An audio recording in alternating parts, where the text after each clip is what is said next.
बोलिए सतगुरु बंदी छोर कबीर साहेब की जय। संत समाज की जय।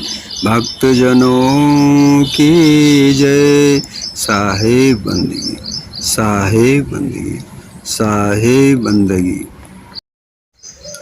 आज हम चर्चा करेंगे प्रेम पर। देखिए, ये जो संसार है ना,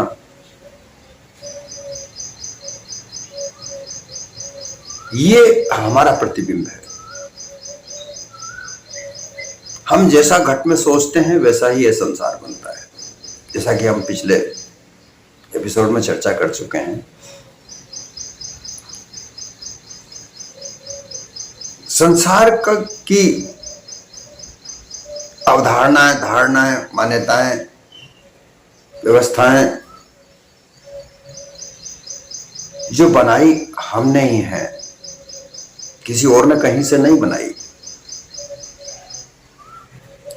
हमने ही बनाई, हमने ही मानी जो मान्यता, बनाई जो व्यवस्था। अब ये घट के अंदर सोच विचार होता है। मैंने आपको यह भी कहा कि जो घट में सोच विचार होता है वो दो तरह से होता है, दो आधार है, सत्य और असत्य। आप किसका पक्ष लेते हैं उसके आधार पर आप विचार करते हैं, सोचते हैं, फिर वही एक निश्चय करके आपके मुख से बाहर आता है और वो व्यवस्थाएं आप बनाते हैं। ये ईश्वरवाद, ब्रह्मवाद, परमात्मा, तरह तरह के ढोंगी महात्मा आज जो सामने आ रहे हैं, ये सब पहले घट में विचार करते हैं सब, कि कैसे क्या बनना है। उधेड़ बुन बनाते हैं, व्यवस्था बनाते हैं, अपने अपने स्ट्रेटेजी बनाते हैं। पहले कैसे लोगों को आकर्षित करना है, पहले क्या रूपरेखा तैयार करनी है, उस रूपरेखा से कैसे हम आगे बढ़ेंगे, यह हर तरह की व्यवस्थाओं के लिए बनाना होता है। ये महात्माओं का ही काम नहीं है। ढोंगी महात्मा जो बने घूमते हैं उनका ही काम नहीं है। हर व्यक्ति का ये काम है कि उसके काम को, चाहे वो सत्य के आधार पर है चाहे असत्य के आधार पर, उसकी रूपरेखा पहले घट में ही तैयार होती है। प्रेम को सभी सच्चा मानते हैं, सही मानते हैं। सभी महात्माओं ने उसकी महिमा भी की है कि प्रेम बिना जगत में कुछ नहीं है। ये जो व्यवहार सत्ता है संसार में, ये प्रेम से ही चलती है। अब इसके विभिन्न तरह के नाम हैं।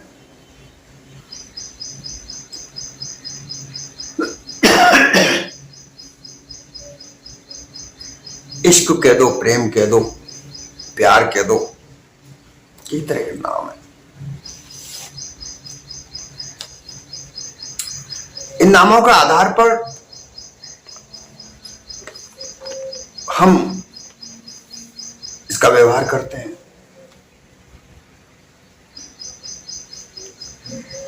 व्यापार चलता है तरह तरह का प्रेम के आधार पर ही, क्योंकि नम्रता भी प्रेम का ही एक स्वरूप है। नम्रता, शील प्रेम का ही प्रारूप है। सच बोलना भी प्रेम से ही बोला जाता है, तभी काम करेगा।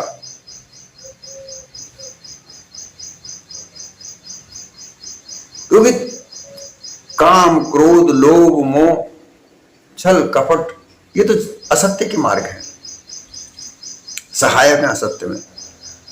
लेकिन अब यहां पर जो सत्य का मार्ग है वो प्रेम होना चाहिए।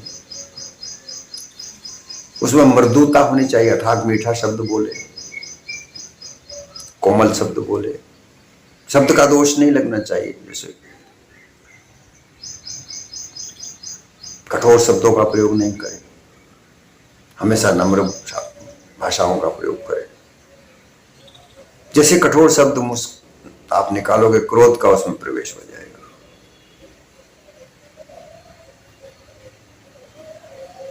जो व्यवहार सत्ता के बगैर व्यक्ति नहीं रह सकता।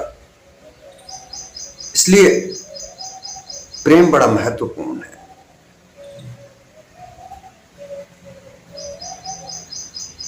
लेकिन ये बहुत बांका मार्ग है। साहब ने एक जगह एक शब्द में कहा है, प्रेम का मार्ग बांका रे, वो जानत है भयो प्रेम में शीश अर्पण जाका।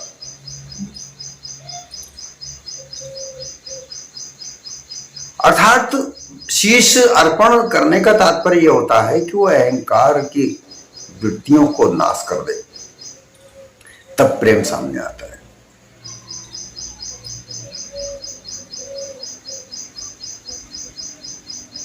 हम देखते हैं, हमने पढ़ा है शास्त्रों में, बड़े बड़े अहंकारी जो झुके, उन्होंने अपना अहंकार नाश किया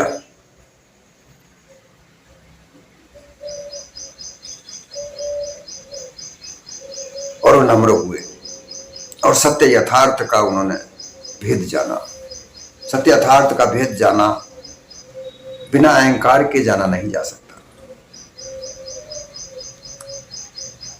अहंकार को नष्ट करके ही आप सत्य यथार्थ का भेद जान सकते हो, और अगर अहंकार साथ में रखोगे तो वो आप यथार्थ का भेद नहीं जान सकते। साहब ने यहां कहा कि शीश अर्पण जागा। शीश का तात्पर्य है कि नतमस्तक होना। अहंकार होता है जिस व्यक्ति के, वहां पर शीश झुकता नहीं किसी के आगे। मैं क्यों झुकूं, मैं आज तक किसी के सामने नहीं झुका। हाथ जोड़कर विनम्र होने का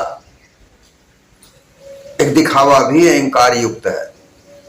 वह अहंकार को छुपाने की प्रयास करता है, लेकिन शीश झुकता नहीं, नम्र नहीं होता।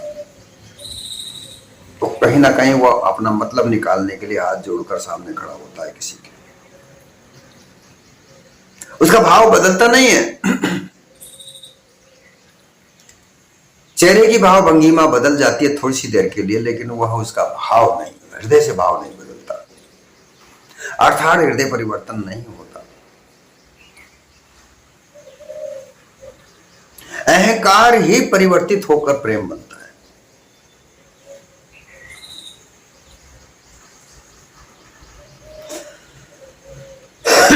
अब इस अहंकार के प्रेम में कई तरह तरह के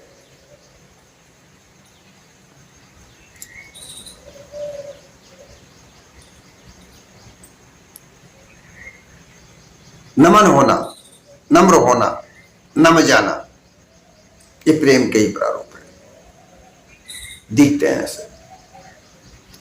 लेकिन नम्र हो जाना, निम जाना, तीन चीजों से ज्यादा कोई नहीं जानता। संतों ने समझाया भी है कि देखो, इस प्रेम के अंदर भी बहुत सारा भेद है। इसको सच्चे प्रेम को समझने के लिए भी समझना चाहिए, क्योंकि प्रेम का नाम लेकर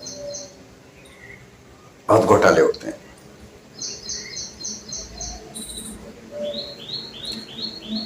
एक महात्मा कहता है कि नमन बड़ी संसार में नहीं नमे सो नीच, पानी में का गूंदला रहे धार के बीच। एक घास होती है जो नदी में उगती है, बीचों बीच बड़ी होती है, लेकिन चाहे नदी में बाढ़ आ जाए वो बहती नहीं है। बड़े बड़े ठूंठ, बड़े बड़े वृक्ष पानी के बहाव में बह जाते हैं, क्योंकि वह अहंकारी, ये प्रतीक है। वो झुकते नहीं है, तो झुकते नहीं है तो टूट जाते हैं, जड़ी उखड़ जाती है उनकी। लेकिन एक घास होती है, वो जैसे पानी का बहाव आता है वो नम्र हो जाती, पानी के साथ बह जाती, न बिल्कुल झुक जाती है नीचे। और जब पानी का बहाव चला जाता है फिर वापस खड़ी हो जाती है। ये एक उस घास का प्रारूप है।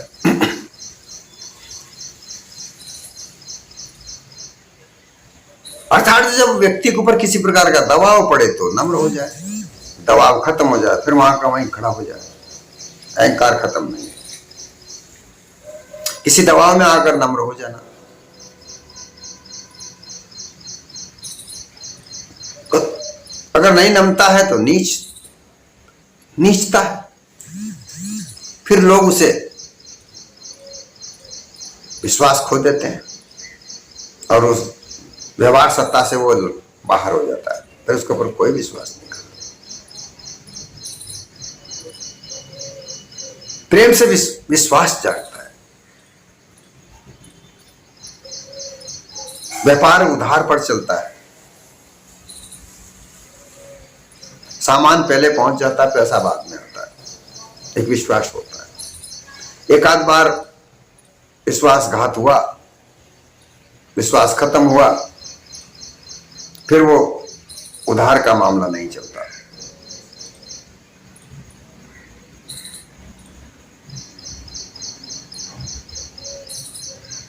तो अहंकार को समाप्त करके ही प्रेम, सच्चा प्रेम पाया जा सकता है।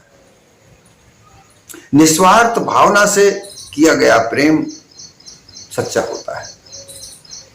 अब प्रेम करने के कई कई तरीके हैं, मुद्दे हैं कि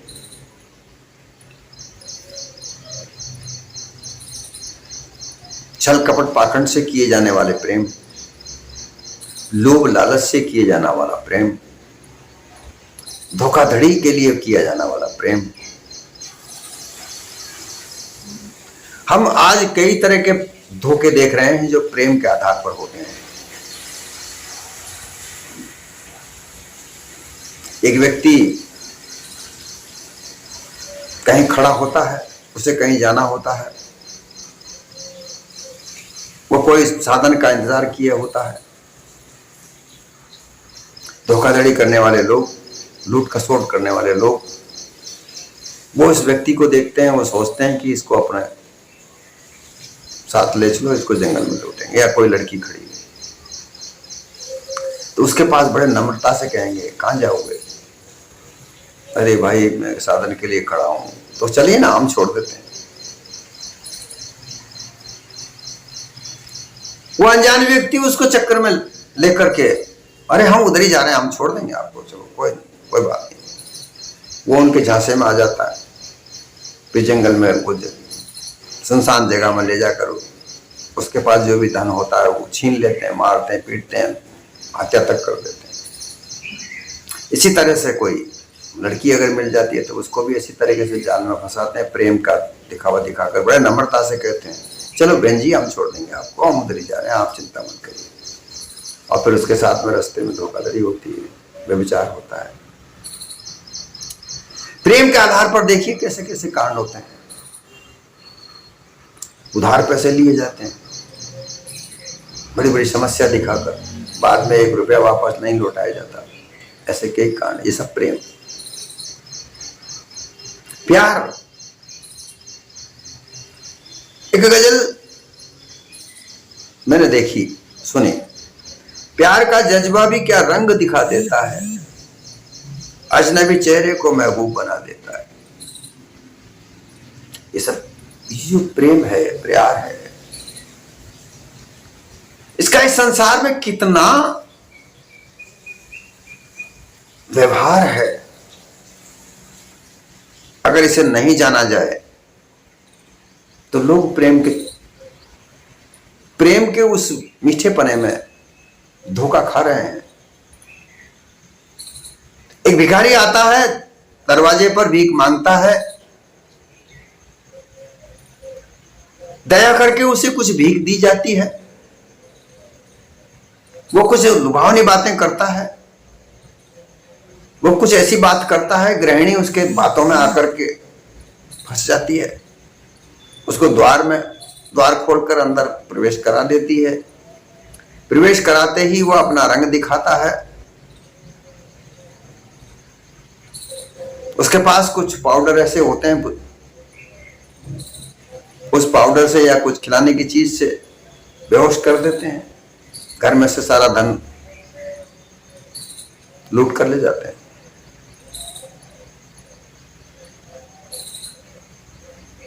प्रेम का जामा पहन कर आते हैं।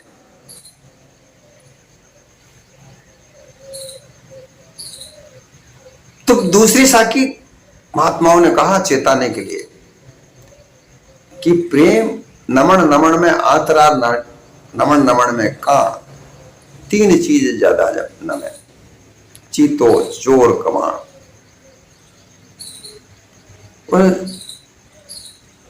उन्होंने कहा कि भाई प्रेम बड़ा संसार में है, इसके बगैर कोई संसार में व्यवहार नहीं चलता, और अगर कोई नहीं नमता है तो वो नीच है। पानी में का गूदला रहे धार के बीच, अर्थात समय समय पर नम्र हो जाना और फिर समय निकल जाना तो अपने आप को फिर वापस कठोर बना लेना, ये एक व्यवहारिक रीति है।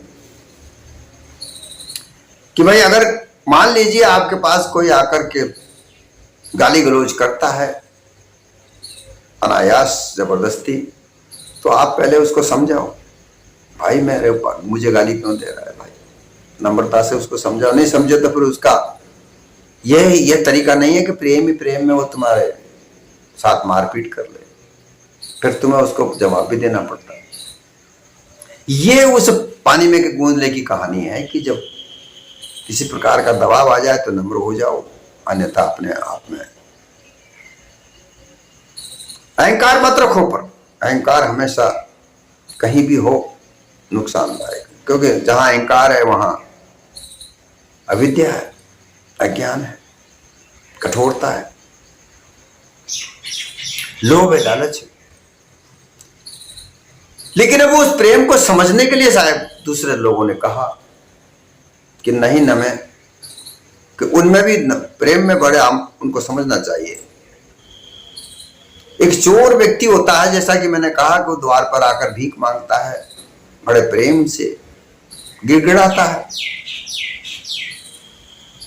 गृहिणी को अपने चक्र में फंसाता है और घर में घुसकर लूट खसोट करके ले जाता है। सबसे बड़ा नम्र होता है, लेकिन वो नम्र नहीं होता, नम्रता का दिखावा करता है और समय पे आकर घर का धन लूट ले जाता है। आ जाए अवसर पड़े तो मार डालता है, हत्या करके भाग जाता है। तो वो दिखावा। एक चीता नाम का जानवर होता है, छोटा सा शेर, वो अपने शिकार को करने के लिए जमीन में इतना चिपक जाता है कि दूर से उसे देखा नहीं जा सकता। वो हिरण के झुंडों के पास में चिपकता हुआ पहुंच जाता है, बिल्कुल पास पहुंच जाता है। घास में ऐसा चिपकता है कि हिरण के झुंड चरते हैं, वो उसको देख नहीं पाते। अब जैसे ही उसकी पहुंच में कोई हिरण पहुंचता है, वो उछल कर उसके ऊपर छलांग लगाकर पकड़ लेता है। इसी तरीके से इस संसार में जो लोग हैं, प्रेम के नाम पर इतने घुल मिले हुए होते हैं हमारे बीच में, जिन्हें पहचानना बड़ा मुश्किल होता है। ऐसे घुल मिले होते हैं, उनको पहचानना चाहिए। तीसरा है कमान, जो तीर को जितनी कमान खींचेगी, जितनी कमान नमेगी, क्योंकि उसका प्रत्यंचा को, कमान की प्रत्यंचा जो डोरी होती है उसको खींच कर उसको झुकाते हैं, खींचते हैं। जितनी खींचेगी उतनी कमान झुकेगी, तीर उतना खींचेगा, और जैसे उसको छोड़ते हैं तीर उतनी ही रफ्तार से छूटता है। तो संसार में प्रेम के नाम पर कितनी धोखाधड़ियां होती हैं, इनको हमें जांचना चाहिए। सच्चा प्रेम क्या है, इसे हमें समझ कर रहना चाहिए कि वास्तव में प्रेम कैसे कर रहा है। कोई व्यक्ति आपके पास में संपर्क में आता है और बड़ी मीठी मीठी बातें अगर आपसे करता है, तो आप उससे सचेत हो जाइए। आप उसे जांचें, परखें कि ये इतना मीठा मुझसे बोल रहा है, इसका प्रयोजन क्या है। आपको धीरे धीरे उसकी दिखावटी बातों से पता लग जाएगा कि ये क्या करना चाह रहा है, फिर उससे किनारा काट लीजिए। प्रेम प्रलोभन एक छल कपट का आधार भी है और प्रेम सार भी है। बिना प्रेम के संसार चल नहीं सकता, और इसीलिए जो छल कपट पाखंड करने वाले लोग उस प्रेम का ही सहारा लेते हैं।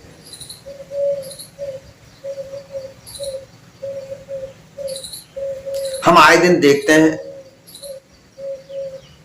कि जो भी छल कपट पाखंड करने वाले लोग हैं वो प्रेम का सहारा लेकर लोगों के साथ पहले अपनी पहचान बनाते हैं, उनके साथ घुलते मिलते हैं, उनके साथ रहते हैं, उठते हैं, बैठते हैं, और फिर किसी ना किसी एक को पकड़कर, एक क्या पूरे जंजाल को वो फंसाते हैं, फैलाते हैं, और लोग उनके चंगुल में फंसते हैं।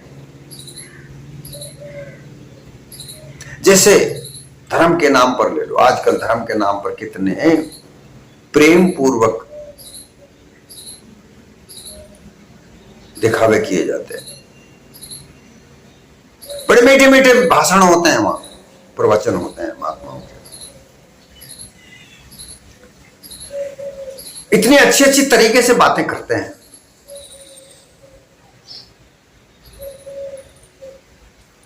माता बहनें उनकी मीठी मीठी बातों में बड़े आ जाती हैं। स्त्री का मन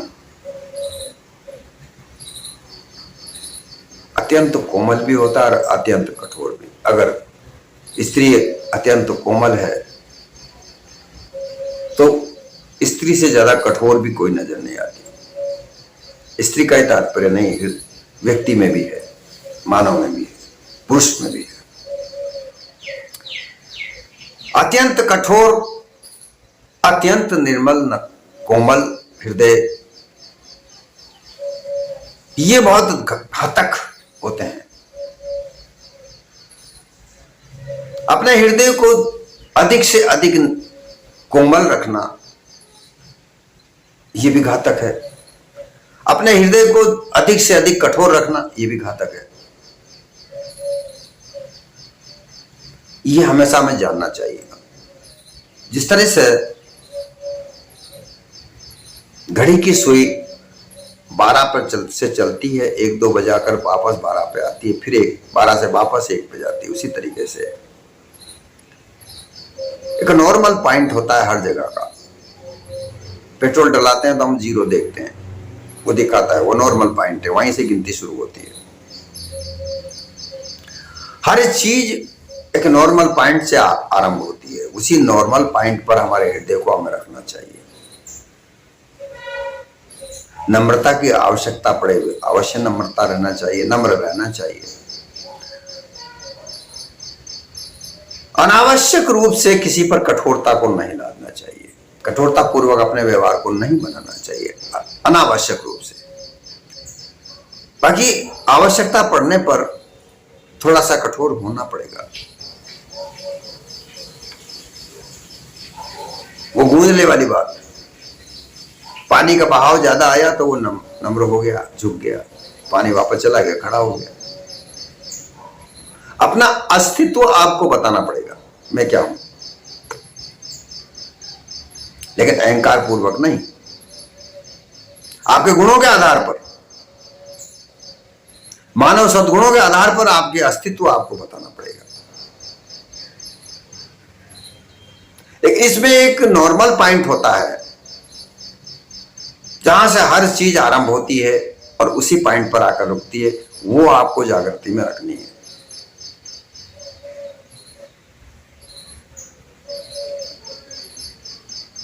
प्रेम के तात्पर्य कितने हैं देखिए। हम बालक पर, छोटे छोटे बच्चे होते हैं, उन पर हम प्रेम करते हैं, उनसे तो वो दुलार कहलाता है। हम दुलारते हैं बच्चों को, सिर पर हाथ फेरते हैं। कोई बच्चा पड़ोसी का है या हमारे रिश्तेदार का है या हमारा है, खुद का है, तो छोटे छोटे बच्चे सबको प्रिय लगते हैं, हम उनको दुलारते हैं।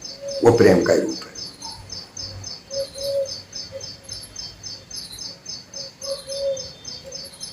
मां अपने बच्चे से स्नेह करती है।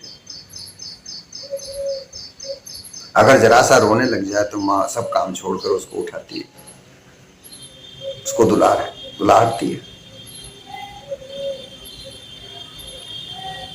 बहन भाई में आपस का प्रेम होता है, उनका स्नेह होता है।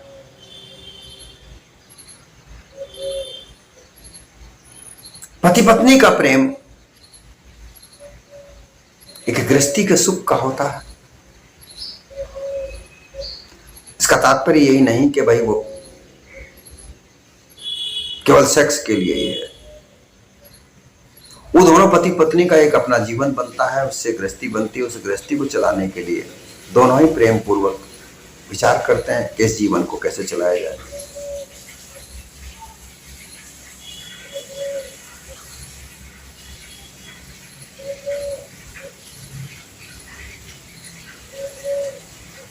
पिता अपने पुत्र से दुलार करता ही है, और पिता से पुत्र प्रेम करता है तो आदर करता है। कोई भी अपने से बड़ा है उससे हम उसको आदर देते हैं, वो भी प्रेम ही है। कोई अतिथि आता है उसका हम सत्कार करते हैं, वो भी प्रेम है। एक दूसरे का हम सहयोग करते हैं किसी परिस्थिति में, वह भी प्रेम है।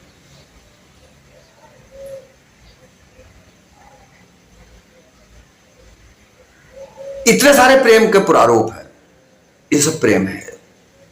अब बताइए, इनको सबको जीवन में से अगर हम निकाल दें तो क्या बचेगा? कुछ नहीं बचेगा, जीवन चलेगा ही नहीं। इनके बगैर प्रेम का जीवन चलता नहीं। इसलिए प्रेम तो महत्वपूर्ण तो है, जीवन में बड़ा महत्वपूर्ण है। इसके बगैर जीवन है चल ही नहीं सकता। एक दूसरे का सहयोग होता है, दुलार भी होता है, सत्कार भी होता है।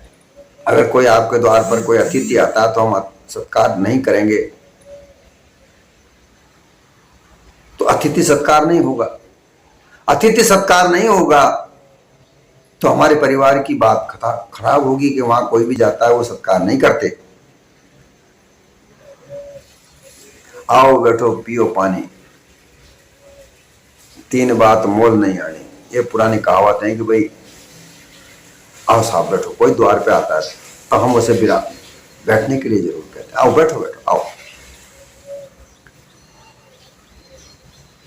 आओ। सबसे पहले कहना आओ, उनका स्वागत करना द्वार पर, आओ, फिर बैठो, आओ बैठिए, उनको हम आसन देते हैं, फिर कहते हैं लो पानी पियो, और कुछ नहीं घर में हो तो पानी तो पिला दो। तो ये एक सत्कार का प्रारूप है। बाद की बात है उसके लिए भोजन बनाएं या खान पान कराएं या कुछ कराएं, वो बात की बात है। ये सब व्यवहार जो है व्यवहार सत्ता के लिए है और इनको प्रेम कहा जाता है। इन्हीं प्रेम का नाम लेकर के धोखाधड़ी चलती है।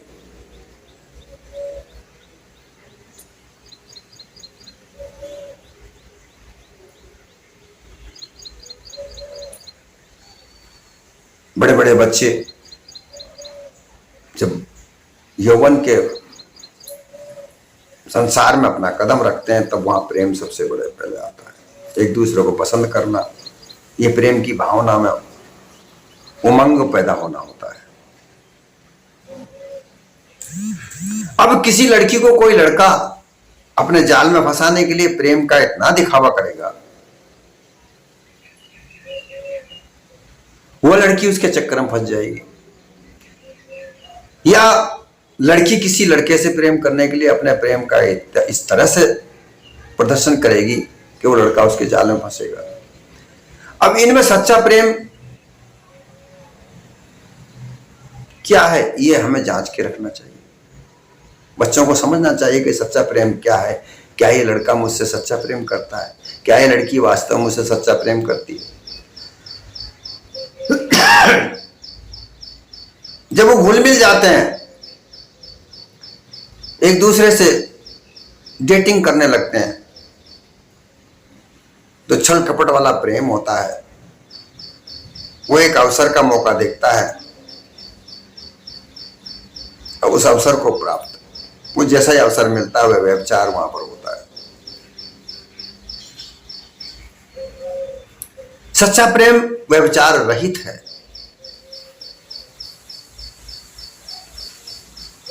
प्रेम है, सच्चा प्रेम होना चाहिए, परंतु वहां पर व्यभिचार नहीं होना चाहिए। सांसारिक मर्यादाओं को पालना होना चाहिए, वो सच्चा प्रेम है। एक मित्र मित्र से प्रेम करता है, अपनी मित्रता किसी से साथ बढ़ाता है, निश्छल निष्कपट, लेकिन जो छल कपट का प्रेम है वो वहां किसी ना किसी प्रकार से उससे लोभ लालच के आधार पर करता है। उसकी स्त्री खूबसूरत है, उसको जाल में फंसाने के लिए, या उसके पास धन है, उस धन को ऐंठने के लिए। मित्र सच्चा वही है जो वही किसी छल कपट पाप रहित प्रेम करे।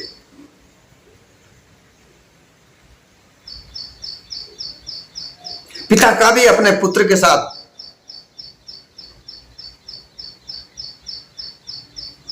दुलार है, वह यही है कि वो अपने पुत्र को अपने बुढ़ापे का सहारा न माने।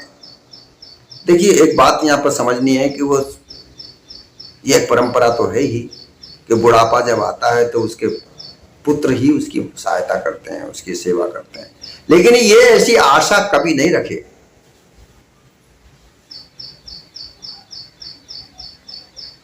बस अपना कर्तव्य करे कि मैं मेरे पुत्र को, मेरी पुत्री को अच्छी शिक्षा दीक्षा दूं, अच्छे संस्कार दूं। अच्छे संस्कार, अच्छी शिक्षा दीक्षा अगर मिलेगी तो वो कभी तुम्हारी सेवा से मुंह नहीं मोड़ेंगे।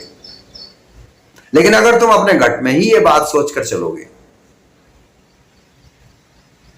तो जैसा बीज हम बोते हैं वही तो फल मिलेगा।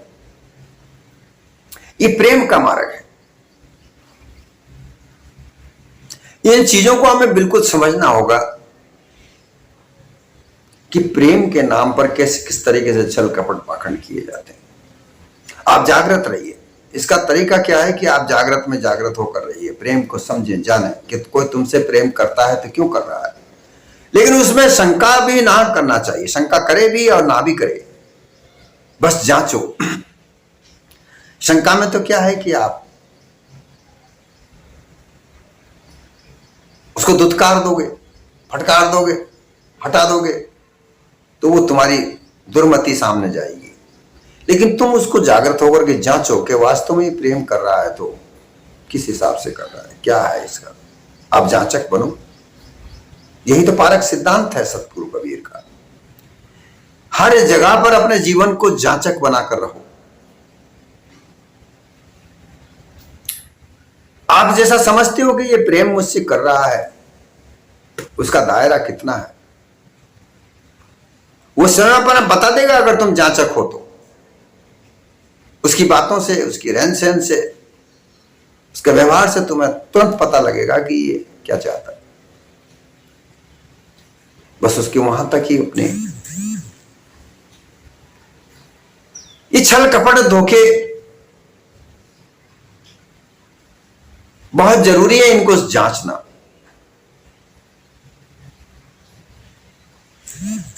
कई कई कहानियां हम देखते हैं, सामने आती हैं। आज तो हमारे सामने एक खुली किताब पड़ी हुई है, संसार की खुली किताब है, कैसे कैसे धोखे लोग करते हैं। एक वृद्ध महिला, उसके पास बहुत सारा धन होता है, गहने होते हैं, उसका पति उसको देकर गया होता है, उस गहनों को पहन के घूमती है, कचरा बीनती है, खाना भी फ्री में खा जाती है, किसी के पास जाकर होटल पर जाती है, खाना फ्री में खाती है, गाली बकती है, चाय भी फ्री में पीती है। वो गाली गलौज करती है, लोग उसके ऊपर ध्यान नहीं देते। लोगों की मदद भी करती है,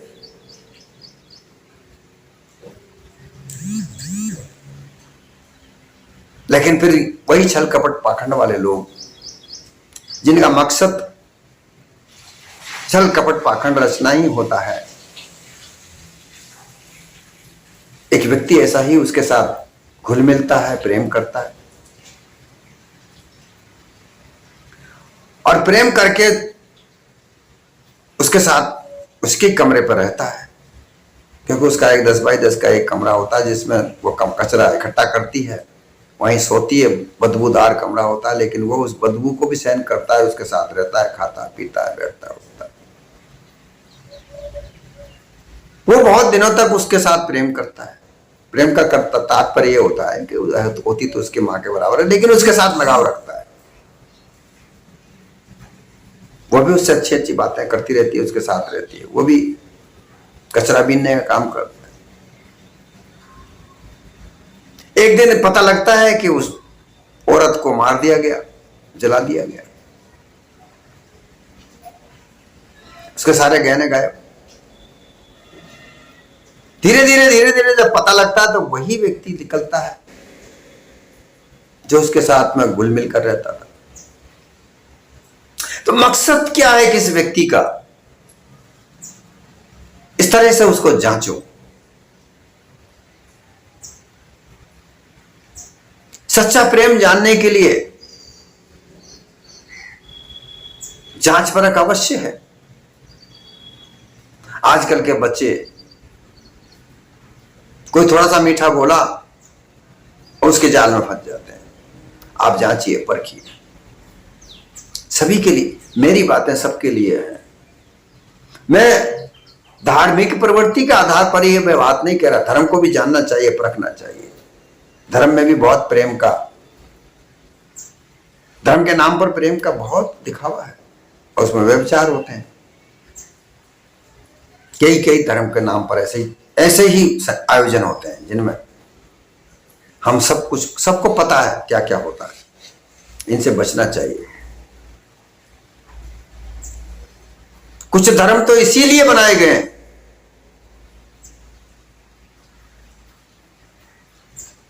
आप भी जानते हैं, मैं आपको चेताना चाह रहा हूं।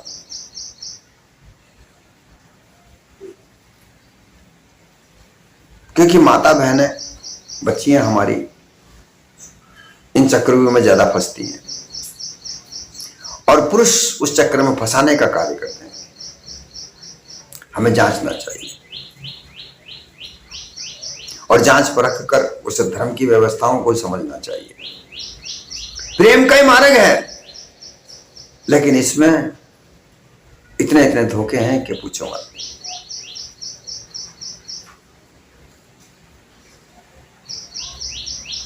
जोगी जंगम सेवड़ा सन्यासी दरवेश,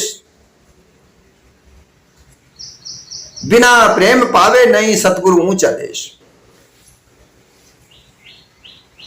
जो राह बताए, मार्गदर्शन करे, सच्चा मार्ग बताए, वो गुरु है। वो व्यवहार की विधि, वो व्यवहार की जगह बहुत ऊंची है, सबसे अलग है। जोगी बनकर घूमते हैं, नाथ बनकर घूमते हैं, तरह तरह का वेशभूषा, बड़े बड़े जटाजटू होकर के।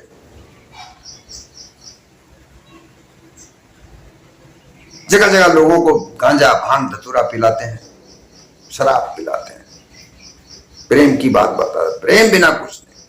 सब लोग अरे भाव प्रेम से सबसे मिलाते हैं। देखो उनका मकसद क्या है? नशाखोरी फैलाना, व्यभिचार करना। क्योंकि लोग उनके पास जाते हैं कि भाई ये बहुत बड़े पहुंचे हुए व्यक्ति हैं, इनके पास तंत्र मंत्र की शक्ति है, हमें धन दिला देंगे, हमको नौकरी दिला देंगे, हमारा कष्ट दूर कर देंगे। माता बहनें जाती हैं, फिर जैसी माता बहनें होती हैं वैसी उनको वो शिक्षा दीक्षा देते हैं, पता चलता है व्यभिचार करते हैं। इसी तरीके से ये ब्राह्मण, जितने भी ढोंग धतुरे चलाने वाले जो महात्मा लोग हैं, जंगम, ऐसे महात्मा जो मसानों में पड़े रहते हैं, अघोरी होते हैं, कई तरह के महात्मा, वो सब अपने दिखावा दिखा करके प्रेम का नाम लेते हैं और उनका मकसद केवल व्यभिचार करना, धन इकट्ठा करना, नशा करना। यह हमें समझना चाहिए। क्योंकि चमत्कार नाम की कोई चीज होती नहीं है। सबसे बड़ा चमत्कार है तुम्हारा मानव जन्म होना, और इसमें रह करके तुम अपने आप को अच्छे कार्य करो, जांचो, परखो, प्रेम तो रखो, लेकिन निष्छल, निष्कपट, लोभ लालच से रहित उस प्रेम की पहचान करो। जो मार्गदर्शन देते हैं उन मार्गदर्शनों पर अपने आप को जागृत रह करके चलो। ये प्रेम का मार्ग है। प्रेम प्याला पीने की बात करते हैं कि प्रेम से प्याला पियो। अप्रेम के प्याला से कहीं शराब भी प्रेम का प्याला का नाम लेकर के पिलाते हैं, अरे प्रेम से पी जाओ भाई, और वो नशेखारी नशेड़ी बन जाते हैं, परिवार बर्बाद हो जाते हैं। सिखाया जाता है ना उनको, जो नशेड़ी होते हैं वो एक दूसरे को सिखाते हैं। शुरू में जब पीते हैं, आरंभ में पीना शुरू होता है, अरे पी जा कुछ नहीं होगा, तो 2-4 दिन उनको लगाया, इसलिए गांजा पीने वाले, भांग पीने वाले, उनको नशा लगाया जाता है धीरे धीरे, फिर वो बर्बाद हो जाते हैं। तो ये सब प्रेम के मार्ग में ही है। इसलिए सदगुरु जो मार्गदर्शन, सच्चा मार्गदर्शन देने वाले लोग हैं, उन्हें जानो, उन्हें परखो, उनकी संगत में रहो, अपने आप को जागृत करो, और इस प्रेम के मार्ग को भी परख कर, जांच कर, फिर उसको अपनाओ। हर जगह प्रेम को जांचना अवश्य है, उसमें छल कपट पाखंड को जांचना होता है कि ये प्रेम तो कर रहा है, इसके साथ में क्या मकसद है, ये अवश्य देखो, तभी इस मानव जीवन का कल्याण है, अन्यथा नहीं है।